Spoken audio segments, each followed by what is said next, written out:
नमस्कार साथियों, आप सभी का स्वागत है मालवीय क्लासेस परिवार में। और प्यारे साथियों, आज हमारी क्लास नंबर 2 है। आपका योगदान बैच शुरू हो गया है जो कि बिल्कुल फ्री है, निशुल्क है। निशुल्क का अर्थ है कि मैं YouTube पर पूरा मैथ जो पेड कोर्स में पढ़ाया करता था वो पूरा का पूरा कंटेंट आपको YouTube पर अवेलेबल करा रहा हूं और रोज सुबह 7 बजे ये मेरी वीडियो अपलोड हुआ करेंगी। मुझे उम्मीद है आपको पहली क्लास पसंद आई होगी। तो आइए आज की हम अपनी क्लास नंबर 2 की ओर चलते हैं। परसेंटेज का दूसरा पार्ट और दूसरे पार्ट का पहला क्वेश्चन आपके सामने है और ये क्वेश्चन बेसिक प्रश्न है। बेसिक पढ़ना इसलिए महत्वपूर्ण है कि यहीं से नींव मजबूत होगी। तो पहला क्वेश्चन देखते हैं। पहला क्वेश्चन कहता है, यदि नीता का वेतन पायल के वेतन से 25% अधिक हो तो पायल का वेतन नीता के वेतन से कितने परसेंट कम है। अब देखिए, एक नीता है, एक पायल है। इसने कहा नीता का वेतन पायल के वेतन से, किससे? पायल के वेतन से। तो जिससे होता है वो 100% होता है, याद रख लो। यानी पायल का वेतन 100% है। अब नीता का वेतन पायल से 25% अधिक है, इसका मतलब नीता का 25% ज्यादा है, यानी 125 हो गया।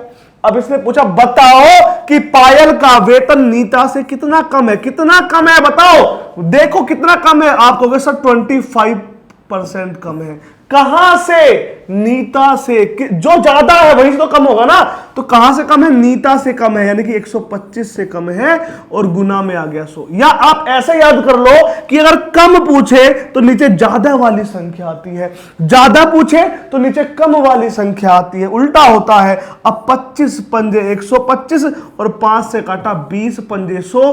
20% आपका राइट आंसर है, बिल्कुल सही जवाब है। आइए बच्चों, क्वेश्चन नंबर 2 की ओर चलेंगे।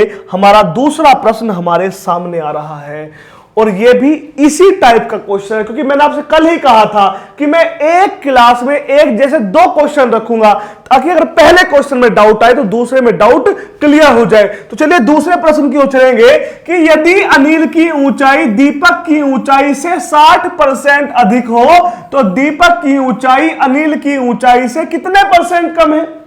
अब आप कहोगे सर, एक अनिल है, एक दीपक है, आपने बताया अनिल की ऊंचाई दीपक से। अनिल की ऊंचाई दीपक से, किससे? दीपक से। जो से है वो 100% है, यानी दीपक 100% है। अब अनिल दीपक से 60% अधिक है, यानी 160 है।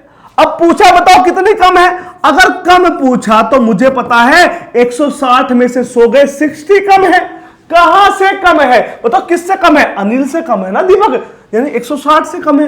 ये याद कर लो कि कम पूछे तो नीचे ज्यादा वाली संख्या आएगी और गुना में आ गया मेरे लाडलो 100। अब 20 से काटो, 20 तिया 60, 20 अठे 160, काटो 4 से 25 चौका 100, 4 दूनी 8।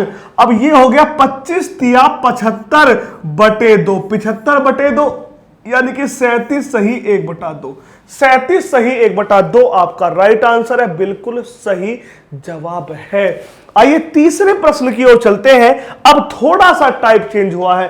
परसेंटेज में थोड़े आसान सवाल होते हैं और आज मैंने थोड़े आसान से सवाल लिए हैं, लेकिन कल मैं लेवल को और हाई करने वाला हूं, ठीक है ना। आइए, और हाँ, कमेंट में बताना मेरी क्लास कैसी लग रही है, क्योंकि बहुत सारे बच्चे मुझसे कह रहे थे सर आप वीडियो अपलोड मत करिए, लाइव पढ़ाइए। बच्चों लाइव मैं आधे घंटे में इतना पढ़ा दूंगा जितना लाइव में टीचर 1.5 घंटे में पढ़ाता है, क्योंकि अपलोड में मैं पूरा फोकस सिर्फ पढ़ाने पर करूंगा। आपको बढ़िया कंटेंट मिलेगा। रोज सुबह 7 बजे वीडियो आएगी, बस आपका साथ चाहिएगा। आइएगा, अब क्वेश्चन 3 को देखिए क्या कहता है। यदि ए का 60% बराबर बी का 3/4 तो ए अनुपात बी आपसे पूछा है। अब ध्यान समझिए भाई, ए का 60% यानी ए गुना 60% का मतलब 60/100। वैसे मैंने जब आपको पढ़ाया था, मैंने सिखाया था कि 60% का मतलब 3/5 होता है, लेकिन नहीं, अभी आप 60% यानी 60/100 लिखिए बराबर बी का 3/4 यानी कि बी गुना 3/4। अब ध्यान से समझना है बच्चों, देखो 20 तिया 60, 20 पंजे 100, कोई दिक्कत तो नहीं। 3 से कट गया 3। अब ये b नीचे आ जाएगा ए के, तो ये हो जाएगा a/b बराबर ये 5 बच्चों उधर पहुंच जाएगा, ये हो जाएगा 5/4। अब a बटा b यानी a अनुपात b, ये 5/4 यानी कि 5:4, 5:4, 5:4। ऑप्शन नंबर डी आपका राइट आंसर है, बिल्कुल सही जवाब है। चलिए क्वेश्चन नंबर नेक्स्ट। अब अगला प्रश्न फिर टाइप चेंज हो गया क्योंकि एक सवाल बहुत है इस तरीके का। अब ये देखिए, ये रिपीट हो जाता है, आसान है लेकिन रिपीट हो जाता है हमारे एग्जामिनेशन में। अब सवाल आसान है, सबको आता है कि किसी वस्तु की 10% तथा 10% की 2 क्रमवार मूल्य वृद्धियां वस्तु एकमात्र मूल्य वृद्धि के समतुल्य है। कह रहा है एक वस्तु है, आप याद रखेंगे वस्तु 100% होती है, पहले 10% की वृद्धि यानी कि 110/100, फिर 10% की वृद्धि तो फिर 110/100। भाई जितने परसेंट की वृद्धि होगी 100 में ऐड करके हम कर देंगे। अब 100 से 100 कट गया, इन 2 जीरो से इन 2 जीरो कट गई। अब 11 गुना 11 121। मेरे प्यारे दोस्तों, जो वस्तु पहले कभी 100 हुआ करती थी वो आज 121 है, तो 21% की 21% की वृद्धि यहां पर हो गई है। आइए अगला प्रश्न देखते हैं। आप लाइब्रेरी में बैठकर, घर पे बैठकर मालवीय क्लासेस सर्च कर, जब भी समय मिले मालवीय क्लास सर्च करिए, प्लेलिस्ट में जाइए, वीडियो देखिए और अपने मैथ को इंप्रूव करिए। प्रैक्टिस मेक्स मैन परफेक्ट, है ना, प्रैक्टिस पे प्रैक्टिस। चलिए देखो, क्वेश्चन नंबर 5 भी क्वेश्चन नंबर 4 की तरह है, आपको पीडीएफ मिलेगी, आप बढ़िया कर लोगे ना। तो 20% की वृद्धि है, फिर 20% की वृद्धि है, तो चलो मैं लिख दूंगा, आप कहोगे सर ने बताया नहीं। देखो 100 था, पहले 20 की वृद्धि हुई तो 120/100, फिर 20 की वृद्धि हुई तो फिर 120/100। अब देखो सारी जीरो कट गई, क्या आया 12 12 144। जो वस्तु 100 थी आज 144 है, 44 की वृद्धि हो गई। ठीक है ना, तो ये तो आसान है। अगला प्रश्न देखते हैं, नेक्स्ट क्वेश्चन देखिएगा। अब नेक्स्ट क्वेश्चन हमारे एग्जाम में कभी कभी आ जाता है। क्वेश्चन आसान है लेकिन सेंस थोड़ी सी अलग है, नया बच्चा थोड़ा सा डर जाता है। आइए क्वेश्चन देखते हैं। क्वेश्चन आसान है कि चीनी के भाव में 40% वृद्धि होने पर किसी परिवार को चीनी की वार्षिक खपत कितने % कम करनी होगी कि परिवार का खर्च ना बढ़े। अब समझो भैया, हम पहले 100% रुपए की चीनी खरीद कर लाते थे, अब चीनी का रेट 40% बढ़ गया, तो अब हम कितनी कम चीनी खाए कि जो हमारा खर्चा था ना वो पहले जैसा रहे। तो क्या करना बच्चों, हमें अब 40% कम चीनी खाने। कहां से? जो नई वैल्यू है वहां से। नई वैल्यू कितनी है? 140, 140, और गुना में आएगा दोस्तों कितना? गुना में आएगा 100। अब देखो 20 दूनी 40, 20 सत्ते 140, ये हो गया 100 दूनी 200, 200/7। अब 200/7 तो 7 दूनी 14, 60 हो गया, 7 8 56, 28 सही 4/7, 28 सही 4/7 आपका राइट आंसर है, आपका सही जवाब है। एडिटिंग कर लो भाई। अगला प्रश्न देखते हैं बच्चे, अगला प्रश्न देखते हैं, क्वेश्चन नंबर नेक्स्ट। अब इसे देखो, ये क्वेश्चन मैंने कल पढ़ाया था आपको, फिर मैंने आज क्यों लिया? मैंने इसलिए ले लिया आज कि आपका रिवाइजन हो जाए बढ़िया तरीके से। अब सवाल को पढ़ लो कि 40% अल्कोहल के 5 लीटर विलियन में 1 लीटर पानी डालने पर विलियन में अल्कोहल की मात्रा कितनी होगी? यह सवाल इंपॉर्टेंट है।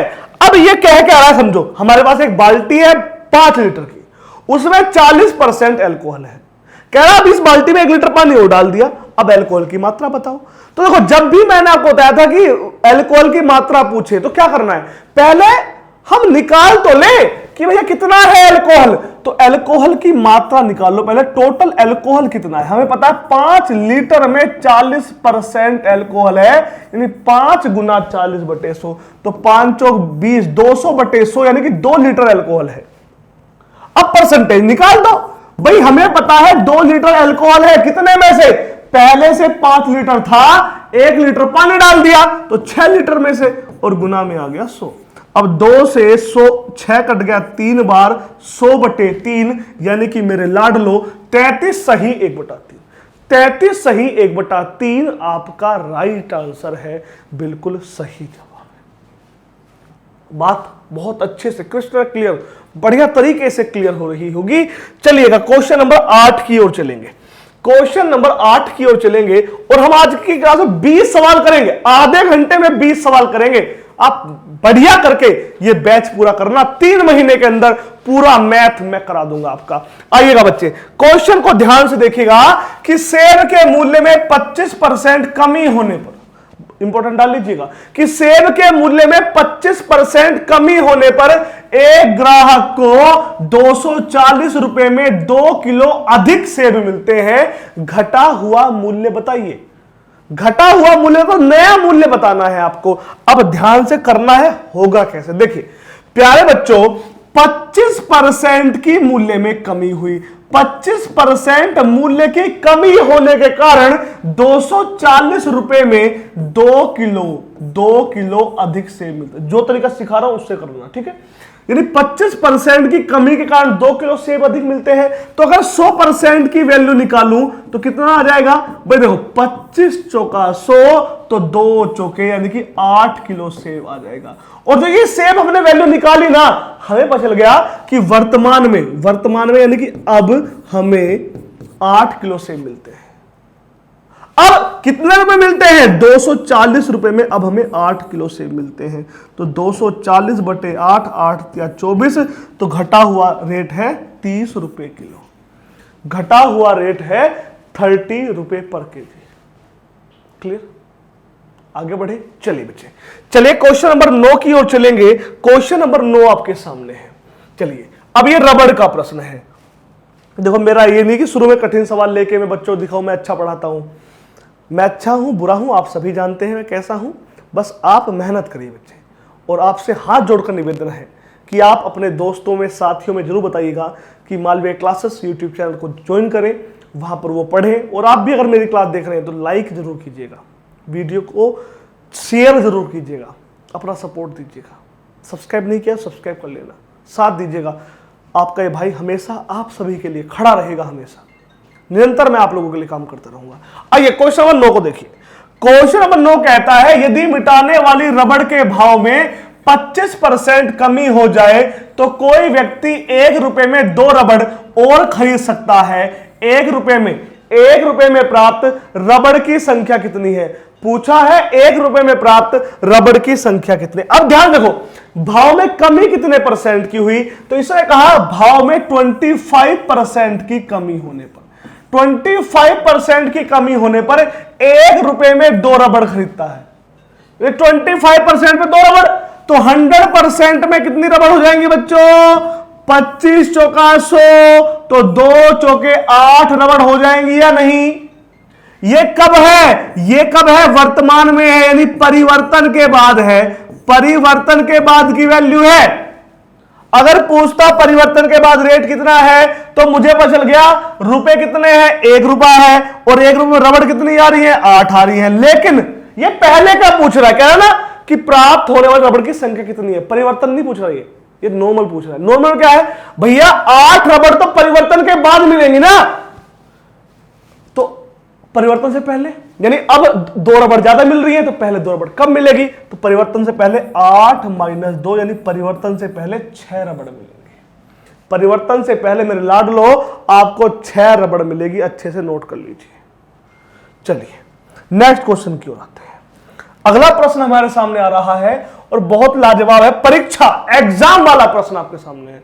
और एग्जामिनेशन से क्वेश्चन हमारे एग्जाम में पूछे जाते धड़ल्ले से कि भैया एक परीक्षा में उत्तीर्ण होने के लिए 35% अंक लेने होते हैं। एक अभ्यर्थी को 40 अंक मिले और वह 30 अंकों से फेल हो गया, तो पूछा है कि परीक्षा में अधिकतम अंक कितने हैं, जल्दी से कीजिए। अब देखिए बच्चों, हमें 35% अंक चाहिए थे। अब मान लीजिए मैं वो बच्चा हूं, मेरे 40 नंबर आए और मैं 30 नंबर से फेल हो गया, यानी अगर 30 नंबर और आ जाते तो मैं पास हो जाता। यानी कि अगर 40 और 30 70 नंबर मेरे होते तो मैं पास हो जाता, यानी मेरे 35% नंबर आ जाते। इसने पूछा अधिकतम अंक बताइए, तो मेरे लाडलो याद रखिएगा अधिकतम अंक 100% होते हैं। तो 35 दूनी 70, तो 100 दूनी 200। ये तो बहुत आसान हो गया बच्चों, ये तो बहुत ही बच्चों वाला सवाल हो गया। बहुत सारे बच्चे सोचेंगे सर इतने छोटे छोटे सवाल पढ़ा रहे हो आप तो है? सब कुछ पढ़ाऊंगा, बेसिक टू एडवांस बैच है, रोज सुबह 7 बजे सब कुछ पढ़ाऊंगा, आप बस मेहनत कीजिए। आइएगा नेक्स्ट क्वेश्चन देखिएगा, क्वेश्चन नंबर 11। क्वेश्चन नंबर 11 पर आते हैं। क्या कहता है? कहता है किसी परीक्षा के उत्तीर्णांक 40% है, पहले जैसा है, विद्यार्थी ने 185 अंक प्राप्त किए और 15 अंकों से फेल हो गया। यानी कि अगर वो 15 अंक और प्राप्त कर लेता तो पास हो जाता ना बच्चों।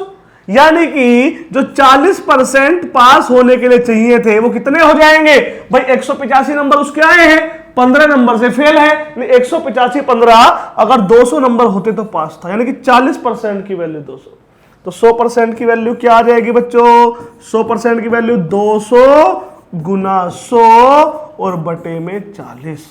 अब देखो 40 पंजे 200, 5 गुना 100 यानी 500 आपका राइट आंसर है, 500 आपका सही जवाब है। आगे बढ़े, चलिए अगला प्रश्न देखते हैं, क्वेश्चन नंबर 12। क्वेश्चन नंबर 12 बहुत लाजवाब है। अगर मैं 12 को देखूं तो ये कहता क्या है, पहले ये समझना बहुत आवश्यक है। कहता है एक परीक्षार्थी 30% अंक प्राप्त करके 5 अंकों से अनुत्तीर्ण हो जाता है। एक अन्य विद्यार्थी 40% अंक प्राप्त करके आवश्यक अंकों से 10% अधिक अंक प्राप्त करता है। उत्तीर्ण होने के लिए न्यूनतम अंक कितने चाहिए? बहुत ध्यान से सीखिएगा, बहुत आसान है। अगर हम दिल लगाकर कुछ भी करते हैं, मैं ये मान के चल रहा हूं आपको कुछ नहीं आता, अगर आप मन लगाकर पढ़ते हैं तो ऐसा कुछ नहीं है जो बच्चे आप सीख नहीं सकते, ये वास्तविकता है। आइएगा हम सीखते हैं, देखिएगा भाई साहब, इसने कहा कि आपके 30% नंबर आए और आप फेल है 5 अंकों से। अगर मैं आपके 5 नंबर जोड़ दूं तो आप पास है या नहीं? हाँ, आप पास हैं। आगे आइए, आपके 40% नंबर आए, इसने कहा आप 10 नंबर से पास हैं। अगर 10 नंबर घटा दो तो आप पास हैं या फेल? आप तब भी पास हैं। आपको सर क्यों घटा के फेल नहीं रहे? नहीं, देखो मान लो आप 300 नंबर पे पास होने थे और आपके 310 नंबर है, तो आप कितने नंबर से पास हैं? आप 10 नंबर से पास हैं। अगर 300 में से 310 में से 300 घटा दूं तब भी आप पास रहोगे। समझ रहे हैं आप? अगर आपके 290 नंबर आए हैं तो आप 10 नंबर से फेल हैं। अगर 10 नंबर जोड़ दूं तो भी आप पास हो जाओगे। बात समझ में आ गई? यानी जितने नंबर से आप फेल थे वो जोड़ दिया, जितने थे आप पास थे वो घटा दिया। अब हमने देखा कि जो अंतर है वो कितने का है? 10% का अंतर है। अंतर है वो कितने का? वो 15 नंबर का अंतर। आपको सर ये तो 5 का अंतर नहीं, 5 नंबर से फेल, 1 प्लस 1 माइनस जुड़ेगा। कैसे जुड़ेगा? आ जाओ। आप 300 नंबर से पास थे, 300 नंबर पे पास थे मान लो। अब आप 5 से फेल है यानी कि 295 नंबर है, एक 10 से पास है यानी कि 310 नंबर है, तो 310 में से 295 घटाओ, 15 आएगा ना। आ जाओ, 10% की वैल्यू 15 नंबर है, तो आ जाओ भैया कुछ भी कर लो। अब यहां 30% प्लस 5 है, अब 10% की 15, तो 30% की वैल्यू हो गई 45।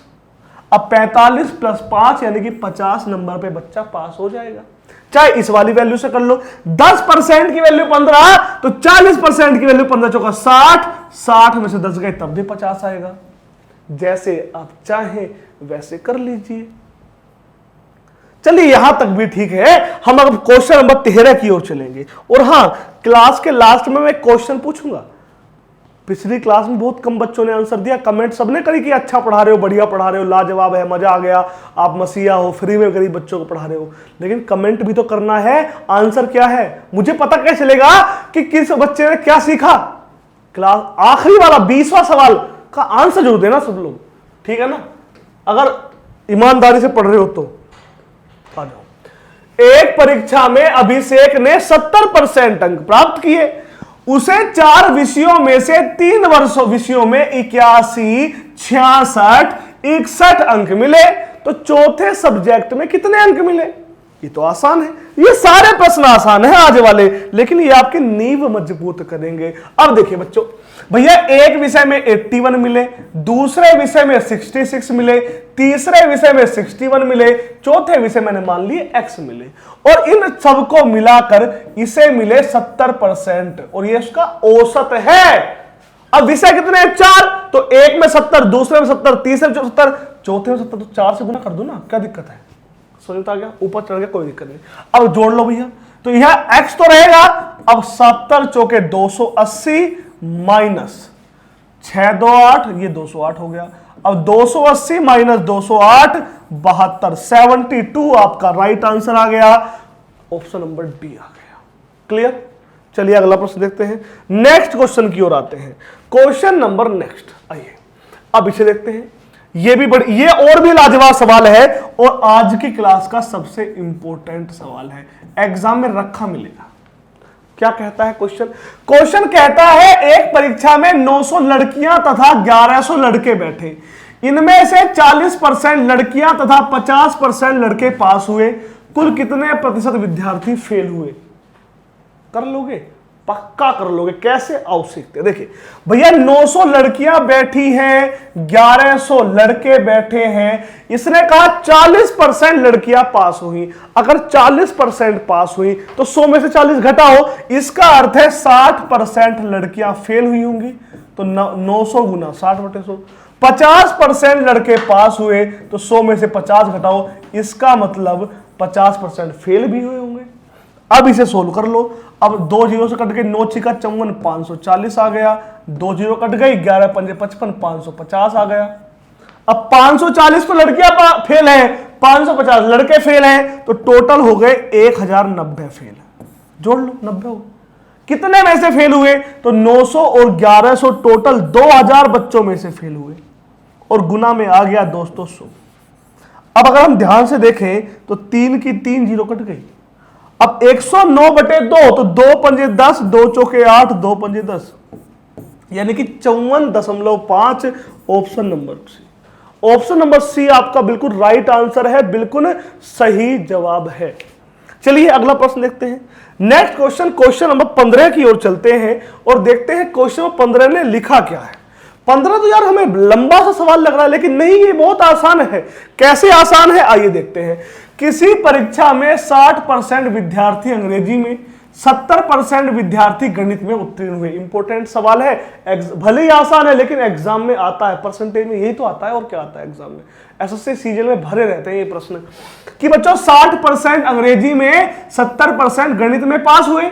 यदि 20% विद्यार्थी दोनों विषय में अनुत्तीर्ण रहे हों, यानी फेल रहे हो, और 2500 दोनों में पास रहे हो, तो टोटल विद्यार्थी बता दीजिए। अब वैसे तो सबने रट रखा है कि सर का 5000 उत्तर आता है, सवाल में दे रखा है, किरण में है, राकेश यादव में, हर किताब में सवाल ये वाला है, आपने पढ़ा दिया आज। लेकिन फिर भी हमें चीजों को सीखना है, हमें एग्जाम में सिलेक्शन कैसे लेना है वो सीखना है। अब आइए देखिए भैया, 60% अंग्रेजी में लो जी, और 70% गणित में। जब मैंने जोड़ा तो 60 और 70 हो गए 130%। अब आप सोचिए बच्चों, 100% बच्चे थे और हमने 130% बच्चे पास कर दिए, ये तो नाइंसाफी है। लेकिन फिर पता चला कि 20% बच्चे दोनों में फेल हैं। अब 100% बच्चे थे, लेकिन 100% बच्चों में से भी 20% ऐसे हैं जो दोनों में फेल हैं, यानी वो हमारे किसी काम के नहीं। पहले 100 में से वो घटाओ, यानी कि 130% बच्चे पास हैं, लेकिन उनमें से काम के बच्चे 80% ही हैं। नहीं कर सकते हो आप इन चीजों को। तो 130 माइनस 80 नहीं, 50% बच्चे वो हैं जो दोनों विषय में पास हैं। अब इन 50% की वैल्यू इसे दे रखी है 2500। अब 100% की वैल्यू निकाल लो। अब 50 दूनी 100, तो 2500 दूनी 5000। नोट कीजिए, नोट कर लीजिए भैया, 5000 ऑप्शन नंबर डी नीचे है थोड़ा सा, आपका राइट आंसर है। बहुत बढ़िया, मजा आ गया, समझ में आ गया? अरे कमेंट कर देना समझ में आ रहा है या नहीं, ठीक है? कोई दिक्कत आए, स्पीड कम है, ज्यादा है, बेकार पढ़ा रहा हूं, बढ़िया पढ़ा रहा हूं, बता देना, उसी के हिसाब से अगली क्लास में करूंगा, रोज सुबह 7 बजे बढ़िया करके, है ना? चलिएगा। एक परीक्षा में 42% अभ्यर्थी गणित में तथा 52% अभ्यर्थी अंग्रेजी में अनुत्तीर्ण हुए। यदि 17% अभ्यर्थी दोनों विषय में अनुत्तीर्ण रहे हों तथा दोनों विषय में 46% उत्तीर्ण हुए हों, तो कुल अभ्यर्थियों की संख्या कितनी है?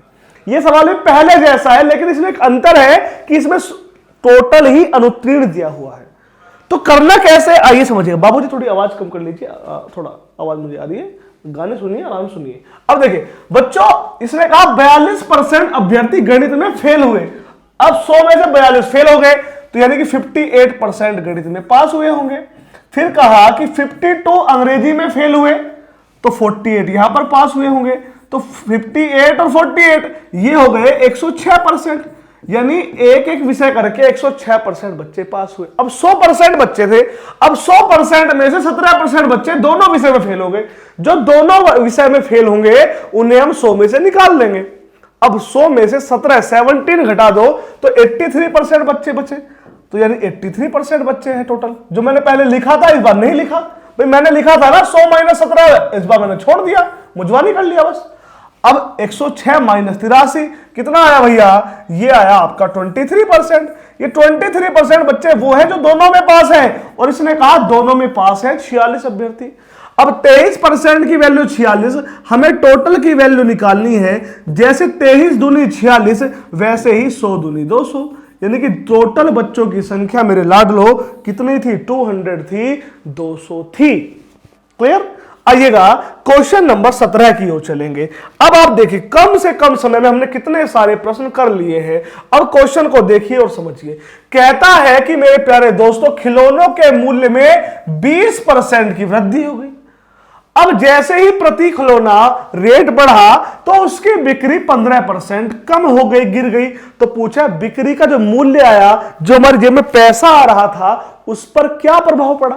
अब सोचिए 100% पैसा हम कमाते थे, हमने जैसे ही रेट 20% बढ़ाया तो 120/100 हो गया। लेकिन जैसे ही रेट बढ़ा बिक्री कम हो गई, जो 100% बिक्री थी वो 15% कम हो गई। तो 100 में से 15 घटा दो, यानी 85% अब बिक्री बच गई। इसे आप काट लीजिए, आप देखेंगे 100 से 100 कट गया, 17 पंजे 85, 20 पंजे 100, 20 छिकी 120। अब 17 गुना 6, 17 छिका 102। जो वैल्यू पहले कभी 100 हुआ करती थी वो आज 102 है, यानी कि 2% की वृद्धि अभी भी हो रही है। 2% का प्रॉफिट अभी भी उसे प्राप्त हो रहा है। अगर हम सिंपल देखें 20 की वृद्धि 15 की कमी, तो हमें 5% का अंतर लग रहा था, है ना। आ जाओ अभी चीजें देखेंगे। अब क्वेश्चन नंबर 18 की ओर चलते हैं। अब प्रश्न संख्या 18 क्या कहता है। कहता है मेरे दोस्तों कि अजय ने अपने वेतन का 25% घर के किराए के लिए, 5% खाद्यान्न यानी खाने के लिए, 15% यात्रा के लिए, 10% कपड़ों पर खर्च कर दिया। उसके बाद भी 27,000 बचा लिए। हम तो इतना कमाते हैं, ये इतना खर्च करने के बाद भी 27,000 बचा रहा है। अब कह रहा है अजय की है, बताओ। अब देखो 25 यहां, 5 यहां, 25 5 30, 15 45 और 10 55% खर्च कर दिया। अब 100% कमाता था, उसमें से 55% खर्च कर दिया, यानी अभी भी 45% की बचत है बच्चों। अब 45 की अभी भी बचत है, और इसकी वैल्यू है 27,000। हमसे 100% पूछा है, तो क्या निकालोगे। थोड़ा नीचे लिख दूंगा ना, यहां तो आएगा नहीं। 27,000 गुना 100 की वैल्यू निकालनी है, 100 से गुना, और ऊपर वाला 45 आ गया नीचे। अब 9 से काटो, 9 पंजे 45, 9 तिया 27, 3,000 बार कट गया। 5 से काटो, 5 छंग 30, 600 बार कट गया। अब 600 गुना 100 60,000, 600 गुना 100 60,000। ऑप्शन नंबर ए आपका राइट आंसर है, आपका सही जवाब है। क्लियर।